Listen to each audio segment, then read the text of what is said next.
সন্তানের যে ব্রেক নষ্ট হয়ে গেছে, এই ব্রেক নষ্ট হওয়ার এক নাম্বার কারণ হচ্ছে মা বাবা তার সন্তানের কথা মন দিয়ে শুনে না। এখানে যারা মা বাবা আছেন আপনারা নিজেরা একটু বুকে হাত দিলে বুঝতে পারবেন যে সন্তানের কথা মনোযোগের সাথে শুনেন কয়জন, শুনে না। এবং বিজ্ঞানীরা এখন দেখছে প্রত্যেকদিন যদি সন্তানের কথা 15 মিনিট করে মনোযোগ দিয়ে শোনা যায়, 15 মিনিট, তাহলে সেই সন্তানের যে ব্রেইনের ডেভেলপমেন্ট সেটা ভালো হয়। ব্রেইনের যে ব্রেক সেটা সবসময় একদম অটোমেটেড ওয়েতে কাজ করে। এখন অনেকে বলবে যে না, আমার সন্তানের ব্রেইনের ব্রেক ঠিকই আছে। আপনার সন্তানের ব্রেইনের ব্রেক ঠিক আছে না নষ্ট হয়েছে, এটা বোঝার জন্য সহজ কিছু বুদ্ধি আছে। এক নাম্বার বুদ্ধি হচ্ছে আপনার সন্তান যেই কাজটা করা উচিত না সেইটা খালি করতেই থাকে করতেই থাকে করতেই থাকে। কিরকম? যেমন ধরা যায় একটা জেদ উঠছে যে আমাকে এটা দাও, আপনি বলছেন না এটা দেওয়া যাবে না, ও বলছে না দিতেই হবে দিতেই হবে দিতেই হবে, বারবার সেই রকম করতেছে। তাহলে বুঝতে হবে এই কথা যে আপনার সন্তানের ব্রেইনের যে ব্রেক সেই ব্রেক ফেল হয়ে গেছে। এবং এই ব্রেক ফেল হওয়ার প্রথম যে কারণ সেটা কি? সেটা হচ্ছে আপনি আপনার সন্তানের কথা মনোযোগ দিয়ে শুনেন নাই। কিছুদিন আগে একটা কাগজ পেয়েছিলাম, আমাদের ডক্টর নাবিল একাডেমিতে আসছে, আমাকে দিল যে স্যার এই কাগজটা একটু দেখেন তো। সেই কাগজের মধ্যে লেখা, বাচ্চা বলতেছে যে আমি যদি এরপরে কোনোদিন পৃথিবীতে আসি তাহলে আমার ইচ্ছা যে আমি মোবাইল হব। বাচ্চা বলতেছে, ছোট্ট অথবা 12-13 বছরের বাচ্চা। কি কারণে?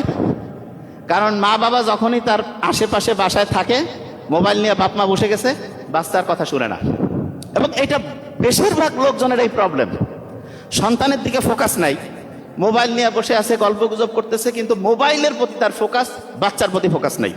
এবং এইটা হচ্ছে বাচ্চার ব্রেইনের যে ব্রেক, এইটা নষ্ট হওয়ার নাম্বার 1 কারণ। তাহলে আপনার ব্রেইন, আপনার বাচ্চার যে ব্রেইন সেটা যদি আপনি নষ্ট করতে না চান, তাহলে আপনার মোবাইল হাতে দিবেন নাকি মনোযোগ দিয়ে তার সাথে কথা বলবেন? কোনটা করবেন? হ্যাঁ, মনোযোগ দিয়ে তার কথা শুনতে হবে, এটা নাম্বার 1। মনোযোগ দিয়ে তার কথা শুনতে হবে। এইটা যদি আপনি করেন, আপনার বাচ্চার যে ব্রেইন আছে সেই ব্রেইনের যে ব্রেক সেটা ঠিক হইল, 1 নাম্বার। 2 নাম্বার, আপনি দেখবেন বেশিরভাগ আব্বা আম্মা এখন সবচেয়ে বেশি সমস্যা যেটা বলে যে আমি খুব টেনশনের মধ্যে আছি, স্ট্রেসের মধ্যে আছি। আপনি শুনলে অবাক হবেন, একটা সন্তান যখন মায়ের গর্ভে আসে, সবচেয়ে গুরুত্বপূর্ণ হচ্ছে প্রথম 3 মাস, ফার্স্ট 3টা মাস সবচেয়ে গুরুত্বপূর্ণ।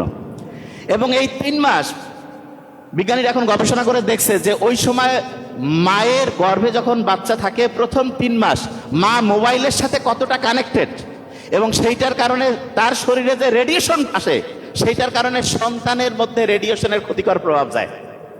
অনেক মা, বাচ্চা আসছে, সারাদিন কোনো কাজ কাম নাই, মোবাইল একের পর এক স্ক্রোলিং করতেছে, একের পর এক মোবাইল চালাচ্ছে।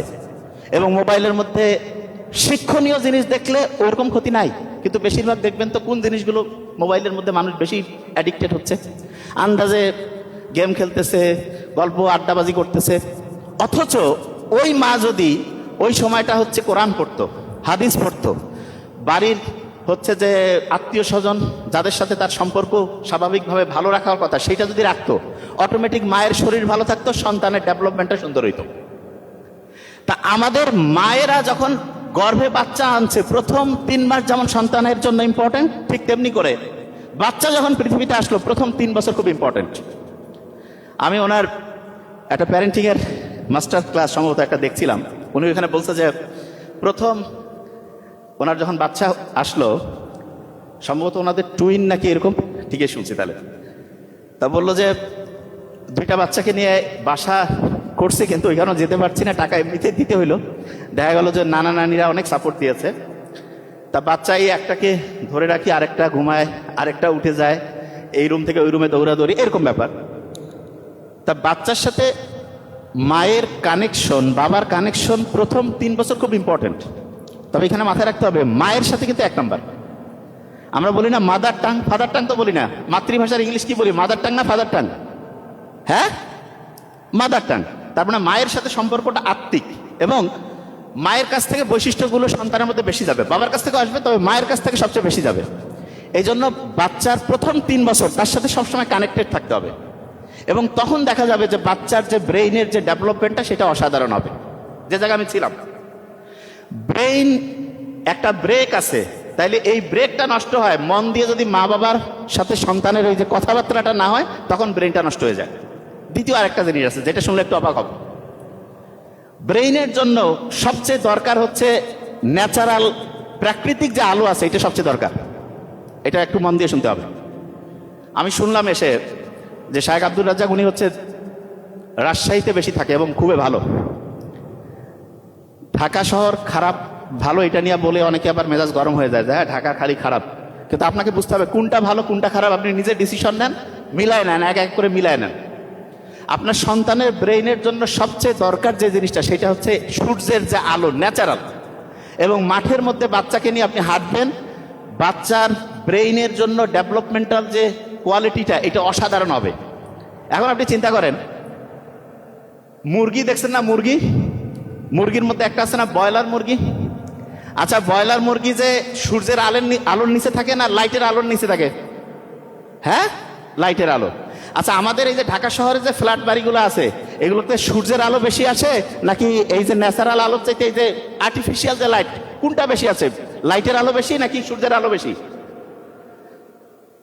আমাদের যে এই যে ফ্ল্যাটগুলো কি সূর্যের আলো বেশি ঢুকে নাকি লাইটের, মানে এই যে এমনিতে যে ইলেকট্রিক বাল্ব কোনটা বেশি? এই যে ইলেকট্রিক যে বাল্ব সেটা ঢুকে। এখন আপনি চিন্তা করেন, গ্রামে যে বাচ্চাটা আছে সে মাঠে ঘুরে বেড়াচ্ছে, সে ন্যাচারাল আলোর মধ্যে আছে, তার ব্রেইনের যেরকম বিকাশ হবে, এই যে শহরের যে ফ্ল্যাট বাড়িতে যেখানে ন্যাচারাল এনভায়রনমেন্ট নাই সেইখানে যে হচ্ছে যে এই যে কৃত্রিম আলোর মধ্যে যে বাচ্চা 24 ঘন্টা আছে তার অবস্থার কি দেশি মুরগির মতো হবে না ব্রয়লার মুরগি? ব্রয়লার মুরগি। আপনি নিজে একটু মিলান তো। তাহলে আপনি যে এই যে ফ্ল্যাট বাড়ির মধ্যে যেখানে ন্যাচারাল এনভায়রনমেন্ট নাই সেইখানে যে আপনার বাচ্চাকে বড় করতেছেন, এটা কি আপনি দেশি মুরগির মতো করে পালন করতেছেন না ব্রয়লার মুরগি? হ্যাঁ, ব্রয়লার মুরগি।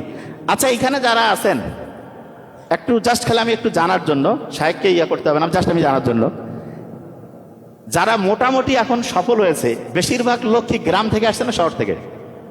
হ্যাঁ, গ্রাম থেকে বেশিরভাগ লোক, বেশিরভাগ 80% গ্রাম থেকে। এই লোকগুলো গ্রাম থেকে সফল হওয়ার পরে এনারা চিন্তা করতেছে যে না, আমাদের ছেলে মেয়েকে আমরা গ্রামে রাখলে সফল হবে না। চিন্তার মধ্যেই তো সমস্যা। আপনি নিজে কিভাবে সফল হয়েছেন আপনার নিজেরটা দেখেন। আপনি নিজে সফল হইলেন গ্রামে থেকে, আপনি তারপরে চিন্তা করতেছেন যে না, আমার এরপরে সফল হইতে গেলে আমার বাচ্চা কাচ্চাকে শহরে রাখতে হবে। এই ভুল ধারণা থেকে বেরোয় আসতে হবে। যে যেখানে আছেন সেই জায়গাটাকে গ্রামের মতো বানান। গ্রামের মতো বানালে সেই জায়গাটা থেকে আপনার সন্তান অসাধারণ হইতে পারে। যে জায়গায় আমি ছিলাম, সন্তানের জন্য সবচেয়ে ইম্পর্টেন্ট হচ্ছে সানলাইট, সূর্যের আলো।